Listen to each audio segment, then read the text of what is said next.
Assalamualaikum warahmatullahi wabarakatuh. Waalaikumsalam Oke, warahmatullahi wabarakatuh. sahabat and sis. Oke guys, kembali lagi di my channel Abek Gan Bate. Kali ini gua lagi sama seseorang nih.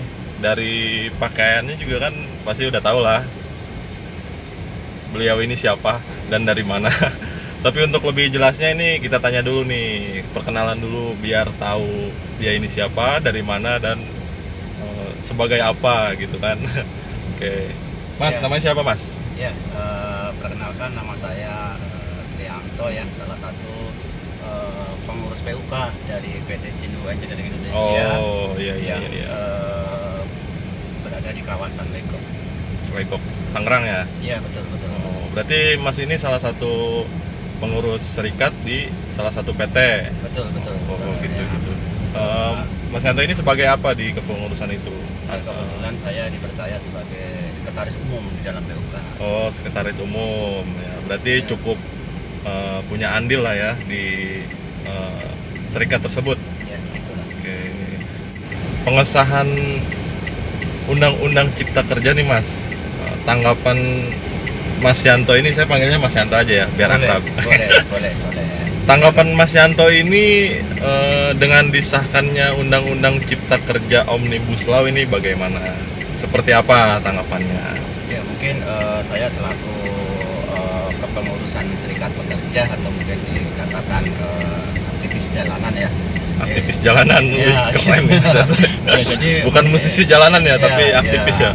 Menyikapin disahkannya Omnibus Law ini sebenarnya sangat bertolak belakang ya dengan apa yang diharapkan kaum buruh. Karena Iya. apa? Karena Omnibus Law ini undang-undang itu sangat berlawanan dengan Undang-Undang Nomor 13 sebelumnya ya.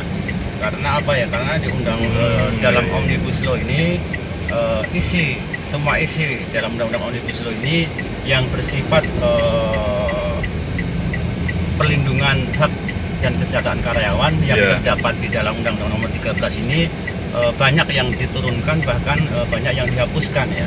Iya. Artinya ini undang-undang yang sangat merugikan kaum buruh, bahkan akan menghancurkan nasib kaum buruh ke depannya itu. Oh, seperti itu. Sebelumnya nih Mas nih, saya kan nih dibilang terlalu awam sih enggak ya di dunia serikat ya. Cuman hanya pengen lebih tahu lebih detail dulu Undang-Undang 13 tuh seperti apa gitu intinya. Ya mungkin inti yang saya sampaikan ada yang diturunkan dan dihilangkan tadi ya Pak ya. Diturunkan dan dihilangkan apanya nih Mas? Yaitu ya Bung ya. Jadi di dalam Undang-Undang Omnibus Law itu telah menghilangkan 3 prinsip kesejahteraan kaum buruh. Apa itu Mas? Yang pertama yaitu tidak adanya jaminan pekerjaan.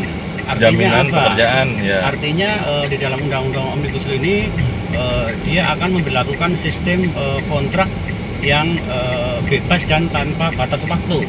Oh, jadi bisa aja nih si karyawan itu dikontrak sampai tua gitu Ya, ibaratnya seumur hidup lah gitu. kontrak seumur hidup ya. Oh, Ya, artinya itu tidak ada jaminan pekerjaan. Artinya sewaktu-waktu karyawan itu bisa kehilangan pekerjaannya. Diberhentikan kapan saja. Iya, karena perusahaan akan dengan mudah memberhentikan pekerjaan itu sewaktu-waktu ya, dengan alasan mungkin orderan habis atau pekerjaan sudah habis lah. Itu diantaranya banyak alasan lah ya. Banyak alasan, yaitu yang dirugikan dalam jaminan tidak adanya jaminan pekerjaan. Yang kedua tidak adanya perlindungan pendapatan bagi kaum buruh. Nah, itu perlindungan pendapatan maksudnya gimana nih Mas? Ya mungkin maksud daripada tidak adanya jaminan perlindungan pendapatan kaum buruh itu karena di dalam Undang-Undang Omnibus Law telah menghilangkan sanksi pidana terhadap perusahaan. Artinya seandainya perusahaan itu membayar upah buruhnya di bawah UMK ataupun terlambat dalam membayarkan upah, itu perusahaan tidak diberikan sanksi apapun. Artinya tidak ada perlindungan upah terhadap kaum buruh. Itu yang dihilangkan itu. Terus yang ketiga ketiga itu hilangnya jaminan sosial ya. jaminan sosial itu. Ya, karena dengan diterapkannya sistem kerja kontrak dan outsourcing yang bebas dan tanpa batas, Iya. ini dengan otomatis akan menghilangkan jaminan sosial terhadap kaum buruh. Dan ini artinya yang lebih sadisnya lagi bahwa Iya. pemerintah telah melegalkan, yaitu memperdagangkan manusia dalam tenaga kerja manusia. Oh, Ini yang sangat memprihatinkan gitu. Dan kemarin kan ada aksi nih tanggal kalau nggak salah kemarin 6, 7, mulai 8. tanggal 6, tanggal 7, tanggal 8 ya. Bukan mahasiswa rakyat miskin kota bersatu padu rebut demokrasi, tegak tempita dalam satu suara demi tugas suci yang mulia. Hari-hari esok adalah milik kita, terciptanya masyarakat sejahtera, terbentuknya tatanan masyarakat Indonesia baru tanpa orba.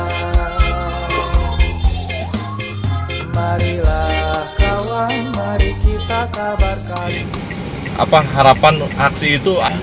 Sebetulnya setiap aksi-aksi yang dilakukan oleh kaum buruh yang Iya, turun iya. ke jalan itu sebenarnya bukan semata-mata kemauan buruh, Iya, iya. tapi provokasi pemerintah Iya. yang telah mengeluarkan kebijakan itu yang sangat merugikan kaum buruh, yang tidak berpihak kepada kaum buruh ya. Iya, iya. Dan aksi kemarin itu dari segi kronologis pengesahan undang-undang Omnibus Law sendiri sudah Iya. tidak transparan.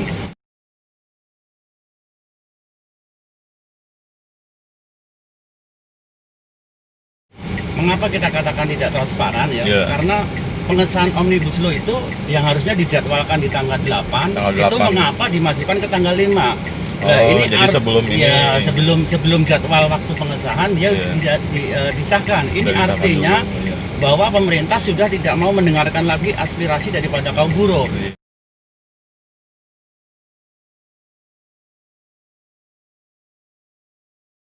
Pemerintah sudah tutup mata terhadap apa dampak setelah diundangkannya ditetapkannya Omnibus Law ini. Oh. Jadi yang penting ini kalau bisa saya katakan ini merupakan suatu kebijakan yang sangat dipaksakan, Iya, suatu iya, iya. kebijakan yang sangat buru-buru. Karena apa? Karena sebetulnya di dalam Omnibus Law itu masih banyak permasalahan-permasalahan yang masih dalam waktu pembahasan ya. Iya. Tapi mengapa disahkan? Ini artinya itu tadi pemerintah sudah tutup mata akan dampak dari setelah disahkannya Omnibus Law. Yang penting undang-undang disahkan, terserah Iya, pekerja mau menerima atau enggak, terserah nanti setelah disahkan itu pekerja mau sejahtera ataupun sengsara, setelah disahkan itu pekerja akan semakin hidup layak atau terpuruk, Iya. ataupun setelah disahkan itu pekerja akan lebih buruh lebih bermartabat ataupun ditindas ataupun dalam perbudakan.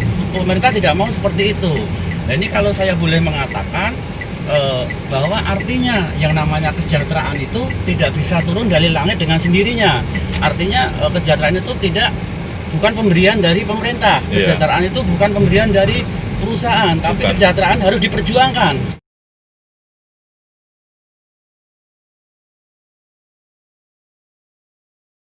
Ini Betul, artinya ya, Iya, arti iya. daripada sikap pemerintah yang saat ini dilakukan gitu. Iya, iya. Tapi sebelum disahkannya undang-undang ini kan serikat-serikat di Indonesia mungkin udah tahu ya sebelumnya bahwa akan diadakannya disahkannya undang-undang Omnibus Law ini.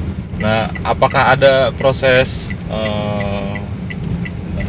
pembahasan atau negosiasi gitu kan dengan serikat-serikat di Indonesia dari pihak pemerintah sendiri? Ya, memang dalam kronologis pembahasannya sendiri memang dari serikat itu dilibatkan. Tapi dilibatkannya pemerintah serikat itu kalau kita nilai hanya sebatas formalitas, hanya supaya mendapatkan legitimasi daripada pihak pekerja. Karena apa? Waktu dilibatkan dalam pembahasan, pihak serikat pekerja itu tidak diberikan wewenang untuk membuat suatu kesepakatan, tidak diberikan wewenang membuat suatu keputusan. Dan setiap usulan dari pihak serikat pekerja sendiri hanya ditampung dan tidak dibuatkannya suatu rekomendasi yang nantinya akan bisa dituangkan di dalam undang-undang tersebut. Jadi ini artinya nggak punya kewenangan gitu. Hanya sebagai itu tadi untuk mendapatkan legitimasi terhadap pembahasan tersebut. Kesannya dilibatkan tapi tidak boleh memberikan suatu aspirasi. Jadi apa yang menjadi aspirasi daripada kaum buruh waktu pembahasan tidak pernah diakomodir gitu loh. Itu jadi intinya ya untuk apa diajak kan? Ya, kalau suaranya nggak didengar kan gitu. Itu kalau saya menilai kalau undang-undang Omnibus Law itu kita lihat misalnya kita ibaratkan sitas perusahaan, lingkup perusahaan itu hanya sebatas PP. Arti pemerintah yang perusahaan yang membuat, pemerintah yang menyetujui ya. Karena yang namanya membuat perusahaan tentu saja akan lebih menguntungkan ke perusahaan gitu. Seperti PP peraturan perusahaan ya. Itu tinggal disahkan aja tuh. Jadi pekerja tidak bisa ikut andil waktu itu. Kalau menurut mereka ini mensahkan undang-undang ini kan untuk menarik investor nih Mas. Iya betul. Biar lebih banyak nih di Indonesia. Dan mereka mungkin beranggapan dengan banyaknya investor di Indonesia akan lebih berkembang, maju, terbukanya lapangan kerja yang banyak, gitu kan? Intinya kan seperti itu Mas ya? Iya. Ya, tapi memang sebetulnya misi daripada pemerintah sendiri bagus ya. Iya. Katanya memang dikatakan bahwa Undang-Undang Nomor 13 ini salah satu penghambat dari masuknya investor ya Bu ya. Iya. Tapi apakah tidak ada atau cara lain ya, ibaratnya dengan menarik investor tanpa harus merugikan kaum buruhnya, tanpa menjual rakyatnya, yaitu dengan menurunkan kesejahteraan yang selama ini telah didapatkan gitu loh. Sebenarnya seperti itu. Dan mungkin boleh saja menarik investor sebanyak-banyaknya, tapi jangan sampai menyengsarakan rakyatnya dengan menurunkan kesejahteraan selama ini. Sebetulnya kalau dikatakan dia akan cipta kerja, membuka lapangan kerja, tapi kalau kita lihat dari sisi dengan dimudahkannya tenaga kerja asing masuk Indonesia, itu membuka lapangan kerja buat siapa gitu loh. Nanti kalau memang dengan disahkan Undang-Undang Omnibus Law ini kan tenaga kerja asing akan lebih mudah masuk ke Indonesia. Ya mungkin dengan bekerja di mana saja dan di dengan bagian posisi, apa aja. Dengan posisi di mana saja, itu tidak ada batasan dan syarat-syarat masuknya saja. Mungkin kalau sebelum Undang-Undang Omnibus Law itu membutuhkan suatu syarat-syarat yang sangat lengkap lah. Mungkin diantaranya harus izin secara administrasi atau mungkin fase dalam berbahasa Indonesia. Yang penting kalau sekarang tidak serumit itu. Yang penting ada niat masuk ke Indonesia, kerja dan bisa gitu loh. Nah, ini artinya dengan mudah gitu ya. Nanti lama-kelamaan pekerjaan yang selama ini seharusnya mungkin buat orang-orang Indonesia, rakyat Indonesia, nanti akan diisi oleh orang-orang dari luar negeri. Nanti artinya nanti akan tergeser rakyat Indonesia akan tergeser dengan orang-orang tenaga asing. Ini kita juga justru tanda tanya, ini negara rakyat Indonesia atau negara rakyat asing gitu kan. Berarti kan secara tidak langsung kan memang undang-undang cipta kerja, tapi undang-undang cipta kerja buat seluruh dunia kan. Seluruh dunia. bukan buat Indonesia. Cipta kerja bukan rakyat Indonesia doang kan. Iya, itu sebenarnya sangat merugikan. Makanya harusnya dikaji lebih mendalam. Dan kemarin dalam aksi kemarin pun itu tadi kaum buruh menghendaki pemerintah harus segera mengeluarkan Perpu sebagai pengganti undang-undang yang selama ini tidak dianggap tidak sesuai dengan yang diharapkan kaum buruh ya, rakyat Indonesia gitu. Itu dengan secepatnya itu. Tapi setelah aksi kemarin, apakah sudah ada tanggapan dari pemerintah atau dari anggota dewan atau aparat-aparat pemerintahan seperti itu? Ya, mungkin untuk sementara ini memang kita belum ada informasi yang pasti yang jelas. Setelah dengan diadakannya aksi unjuk rasa nasional kemarin sebagai reaksi keras ya bagi kaum buruh terhadap disahkan undang-undang ini, tentu saja para pimpinan-pimpinan pusat kita yang berada di pusat itu langsung berkoordinasi dengan pihak pemerintah. Gimana kelanjutannya ini, jangan sampai dengan timbulnya undang-undang baru yang katanya untuk menarik investor asing, ya nanti justru akan membuat investor asing takut masuk ke Indonesia. Karena apa? Karena ya itu tadi, Indonesia berarti tidak aman, banyak demo ya. Yang jelas untuk bagaimana kelanjutan daripada sikap pemerintah ini mungkin sudah ditindaklanjuti oleh pimpinan-pimpinan pusat kita yang berada di Jakarta, koordinasi dengan pemerintah untuk langkah selanjutnya. Ya mudah-mudahan segera dikeluarkan Perpu sebagai pengganti undang-undang ya, yang akan menyelamatkan hak dan kesejahteraan buruh yang selama ini kita anggap sudah dirampas oleh pemerintah lewat regulasi-regulasi yang telah dituangkan di dalam undang-undang Omnibus Law tersebut. Tapi apakah Mas Yanto yakin nih undang-undang Cipta Kerja ini, Omnibus Law, bakal direvisi atau diterbitkan Perpu oleh pemerintah? Ya kalau kita yakin selama teman-teman atau kawan-kawan buruh semuanya bersatu, insya Allah mungkin pemerintah akan bisa mendengarkan apa yang menjadi aspirasi suara daripada kaum buruh yang notabene rakyatnya sendiri ya. Dan harus yakin ya. Harus yakin. Ini kan sudah termasuk permasalahan negara ya, karena sudah melibatkan rakyat dan pemerintah. Bahkan kemarin kan sempat ada aksi yang cukup anarkis ya Mas ya kemarin. Saya juga lihat di televisi itu kan sampai ada bakar ini, bakar itu kan. Cuman yang nggak ada itu bakar ayam saya lihat.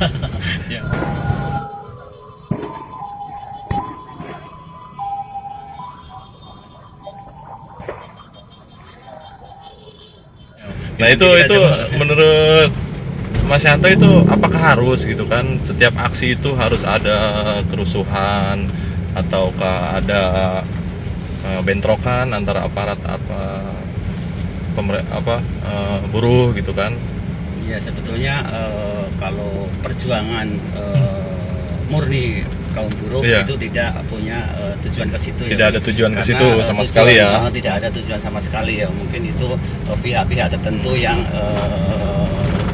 menunggangi, kita nggak tahu ya. Tapi intinya ada oknum ya. Oknum tertentu yang memanfaatkan keadaan, situasi. Ya sebenarnya kalau dari buruh sendiri kita diundang. Sama aja kita kan diundang ke gedung DPR itu karena apa? Dengan adanya kebijakan seperti itu, berarti kita merasa diundang ya. Kita sebenarnya ke sana itu harus bergerak untuk menuju ke sana, katanya rumah wakil rakyat gitu kan, untuk menyampaikan aspirasi ya. Sebetulnya kaum buruh untuk datang ke gedung DPR itu semata-mata untuk menyampaikan aspirasi ya, karena mungkin namanya kalau sudah di lapangan mungkin banyak orang-orang yang di luar daripada masa aksi, kita juga nggak tahu. Tapi intinya yang dilakukan buruh adalah pure untuk menyampaikan aspirasi ya, yang selama ini telah dihilangkan oleh pihak pemerintah tadi. Oke, semoga aja ada titik terang dari permasalahan Undang-Undang Cipta Kerja ini yang sangat-sangat meresahkan buruh dan mungkin rakyat seluruh Indonesia juga. Mungkin satu lagi Bung ya yang perlu kita sampaikan kepada semua rekan-rekan pejuang buruh ya, bahwa gerakan kita kemarin itu mungkin tidak hanya sebatas buat kepentingan kaum buruh yang saat ini ya, tapi kepentingan buruh beserta anak cucunya nanti ya. Nanti karena kelak ya, karena namanya undang-undang berlaku tidak hanya setahun 2 tahun ya. Akan seterusnya. Maka kemarin target daripada aksi kemarin yaitu kalau aksi kemarin itu kita gagal, artinya kita akan mewarisi ya anak cucu kita sebagai kaum buruh yang tertindas, kaum buruh yang sengsara ataupun diperbudak. Tapi ketika mudah-mudahan dengan aksi kemarin ada keberhasilan, artinya kita akan mewarisi anak cucu kita sebagai pekerja yang maju dan bermartabat ya. Artinya itu, jadi yang kita perjuangkan bukan hanya sebatas saat ini ya, tapi untuk kedepannya sebagaimana yang telah dilakukan pejuang-pejuang buruh di masa lalu, yaitu di tahun 1886 kalau mungkin Bung ingat juga, yaitu di Amerika, yaitu para pejuang buruh ya dengan jumlah sekitar 400.000 orang telah berhasil merebut 8 jam kerja yang tadinya 16 kerja yang diterapkan oleh pemerintah, 16 jam ya. Berhasil ya kaum pejuang kaum buruh waktu itu 8 jam kerja yang sampai sekarang bisa kita Kita nikmati. nikmati. Ya, makanya Hasilnya. perjuangan kemarin ya insya Allah kalau berhasil bisa dinikmati anak cucu kita gitu Bro. Ya benar Mas. Dan kalau memang ini nggak bisa dirubah atau direvisi gitu kan, apa bedanya dengan kita di zaman dulu, Iya. di zaman penjajahan kan? Dulu Iya. kan kita kerja hanya dikasih makan kan. Ya itulah yang nanti Sekarang dikasih gaji tapi cukup buat makan. makan, ya. ya.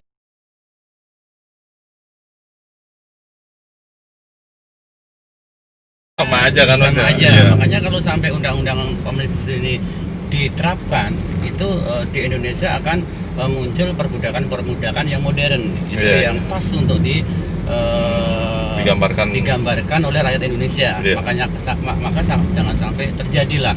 Maka kita tolak keras-keras ya mengenai pelaksanaan undang-undang omnibus law ini. Makanya kemarin perjuangan itu benar-benar pure Iya. dari hati nurani dari kaum buruh. Iya. Karena pada dasarnya buruh itu kan bukan budak ya Mas ya.